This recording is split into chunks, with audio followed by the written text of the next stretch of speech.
नमस्कार, अग्रिस्मिता किचनमध्ये तुमचं स्वागत आहे। आज आपण एक असं शिळ्या भाताचं चायनीज पदार्थ पाहूया जे मुलांना खूप आवडतं, तसंच मोठ्यांना सुद्धा खूप आवडतं आणि अगदी साध्या सोप्या पद्धतीतलं, पण तुम्हाला रेस्टॉरंट स्टाईलची चव ह्यामध्ये येणार आहे। तर पाहिला तुम्ही अजिबात विसरू नका ही रेसिपी। चला वेळ न घालवता करूया। तर इथे मी शिळं भात घेतलेलं आहे रात्रीचं, अगदी सरसरीत मस्त फ्रीजमध्ये ठेवल्यामुळे सरसरीत झालेलं आहे।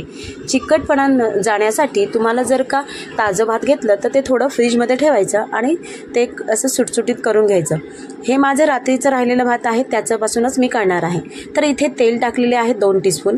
तेल चांगलं कडकडवून घ्यायचं आहे, कारण की ह्या रेसिपीला तुम्ही सगळ्या गॅसची फ्लेम हाय ठेवायची आहे, कारण हा चायनीज पदार्थ आहे म्हणून। तर आता इथे तेल छान गरम झाले। तसंच लसणाच्या इथे 6 ते 7 पाकळ्या मी तुकड्यांमध्ये चिरून घेतलेला आहे, ठेसून घेतलेला नाही।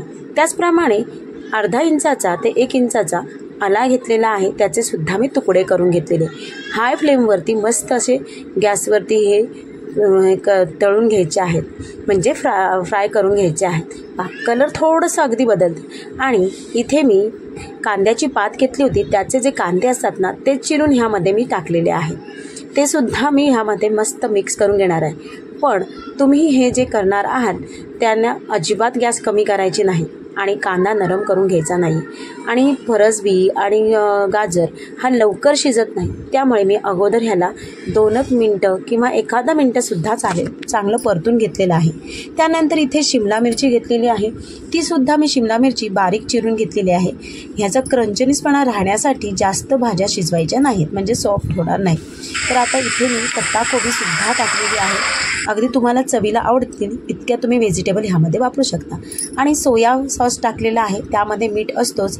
मी 2 चमचे सोया सॉस टाकलेला आहे, तर चिल्ली सॉस 1 चमचा टाकलेला आहे तिखटपणासाठी। तर आता आपण इथे मस्त मिक्स करून घेतलेलं आहे। त्यानंतर इथे मी मिरच्या चिरून घेतलेल्या आहेत, तुम्हाला ज्या पद्धतीने चिरायचं आहे ते तुम्ही टाकू शकता।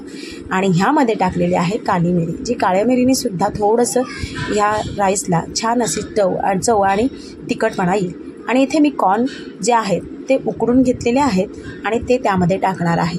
अगदी तुमची जशी रेस्टॉरंट स्टाईलमध्ये फ्राय राईस होते ना, त्या पद्धतीची इथे फ्राय राईस तयार होणार आहे। तर आता आपण हा भात टाकलेला आहे, जो शिळा भात घेतलेला आहे, अगदी सरसरीत आहे। बासमती तांदूळ अजिबात नाही आहे, घरचा जो बारीक कोलम तांदूळ होता त्याचंच मी करणार आहे। पण चव खूप सुंदर येते ह्याच्याने सुद्धा।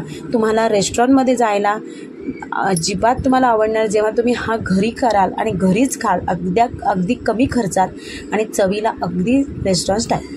तर इथे पहा छान असं मिक्स केले आणि हे सुद्धा मिक्स करताना हाय फ्लेमवरतीच करायचं आहे, कमी फ्लेम करून अजिबात करायचं नाही, कारण चायनीज पदार्थाला त्याचा स्मेल येण्यासाठी हाय फ्लेमच लागते। त्यानंतर ह्यामध्ये मी टाकणार आहे भरपूर सारे असे कांद्याची पात। कांद्याच्या पातीने खूप सुंदर रंग आणि चवसुद्धा आणि कुरकुरीतपणा असं खूप छान येतं। तर इथे मिक्स झालेला आहे आणि हा आपला तयार झालेला आहे शिळ्या भाताचा फ्राय राईस, अगदी रेस्टॉरंट स्टाईल्स। तर तुम्हाला ही रेसिपी कशी वाटली, आवडली का? तुम्ही सुद्धा नक्की करून पहा आणि ही रेसिपी कुठून पाहताय हे नक्की मला कमेंट्समध्ये सांगा। आणि आवडली असेल तर तुमच्या मैत्रिणींपर्यंत जास्तीत जास्त शेअर करा।